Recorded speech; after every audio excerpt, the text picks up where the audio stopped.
सभी किसान साथियों का हमारे अपने कृषि खेती यूट्यूब चैनल पर बहुत बहुत स्वागत है।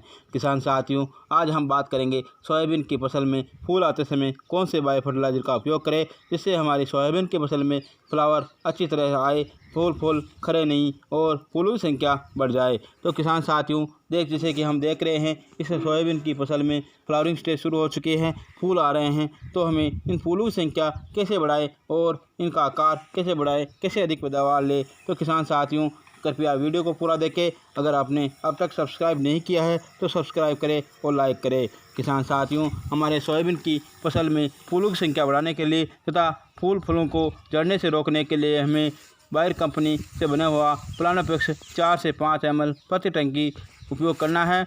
यह प्लानोपिक्स पौधों की वृद्धि और विकास तेज़ी से करता है। पौधों में क्लोरोफिल का निर्माण बढ़ता है जिससे पौधे भोजन बनाने की क्रिया बढ़ जाती है।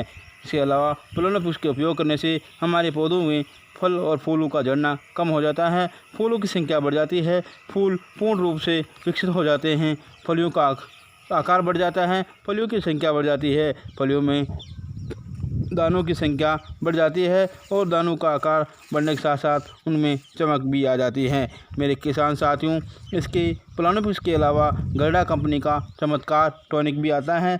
इसे टॉनिक के उपयोग से पौधों की पत्तियां हरी हो जाती है, फल और फूलों में वृद्धि हो जाती है, फल फूलों का झड़ना कम हो जाता है, फूलों की संख्या बढ़ जाती है, फूलों का आकार और चमक बढ़ जाती है, पौधों में भोजन बनाने की शक्ति बढ़ जाती है और उनमें रोग रोधक शक्ति पैदा हो जाती है।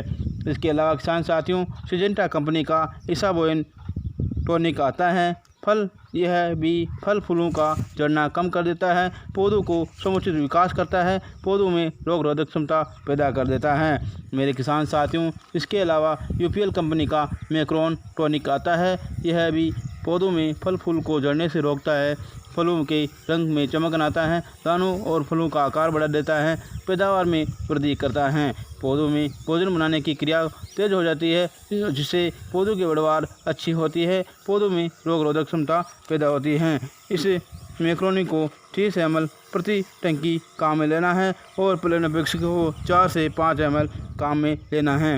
इन किसान साथियों, इन ग्रोथ हार्मोनों में से किसी एक ग्रोथ हार्मोन का उपयोग करना है।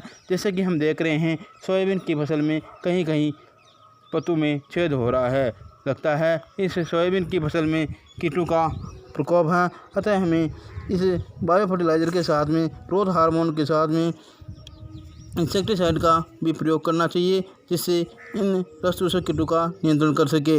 मेरे किसान साथियों, इन रस चूसक कीटों का नियंत्रण करने के लिए, कडल बिटल का नियंत्रण करने के लिए हमें इमिडाक्लोरपिड 17.8, क्लोरीपाइरिफॉस 20 cc, ट्राइजोफॉस 40 cc, प्रोफेनोफॉस या इसके अलावा थायोमेथोक्साम का उपयोग करना चाहिए। अगर इनसे भी कंट्रोल नहीं हो तो इमामेक्टिन बेंजोएट का उपयोग करना चाहिए। मेरे किसान साथियों, इंसेक्टिसाइड का उपयोग करने से इन इंसेक्ट का नियंत्रण हो जाएगा, इन कीटों का नियंत्रण हो जाएगा जिससे यह हमारी फली पर आक्रमण नहीं करेंगे।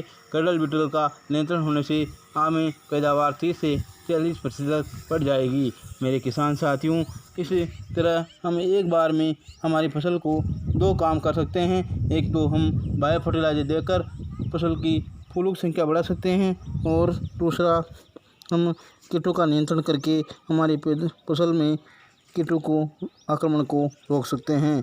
मेरे किसान साथियों, अगर आपको जानकारी अच्छी लगी तो सब्सक्राइब करें, लाइक करें और शेयर करें। जय हिंद, जय भारत, जय किसान।